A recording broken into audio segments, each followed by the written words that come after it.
Once you have trained the beg or sit pretty, you may want to extend that trick into stand tall. Initially, you'll want to start your dog from a sit. Lure your dog into the sit pretty position and very slowly and incrementally lure your dog's head up just a little bit higher. Make sure you're luring straight up and not forward. Just as your dog stretches to get the treat, say yes and then reward. Increase the distance incrementally each time until your dog starts to stand up. He may not stand all the way up, so don't forget to reward this effort. Just remember to reward each increment of success. Once he gets comfortable, start adding your verbal cue of stand tall just as he performs the behavior. This is also a good time to add your hand signal.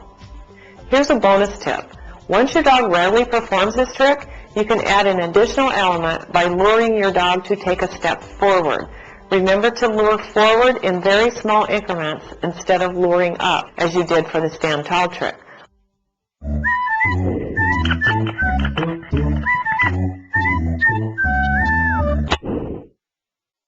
In most households, there are times it would be so nice to send your dog to his place or to a settle mat, perhaps when guests are at the door or maybe during mealtime. To accomplish this, you will need to use a pet mat, which can be a throw rug or a towel, a blanket, or even a small bed. You want something that can easily be moved from room to room and place to place. Start this exercise with a treat in your hand while standing a short distance away from the mat.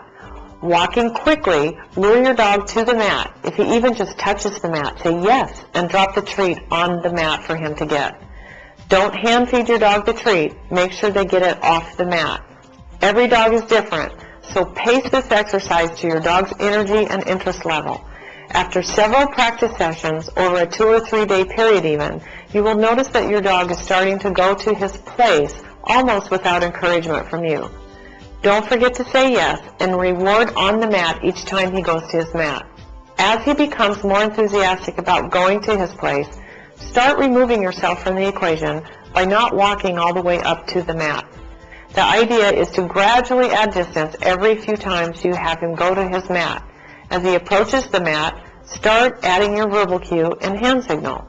Don't forget to say yes and reward on the mat each time. Once he is reliably going to the mat, you will want to raise your criteria by asking your dog to sit or down stay on his place. Be patient. This is a new trick for your dog, so keep your initial stays short. If you're at the point of asking for a sit or down stay, you will no longer need to say yes and reward for simply going to the mat, but you will definitely need to say yes and reward for the stay behavior.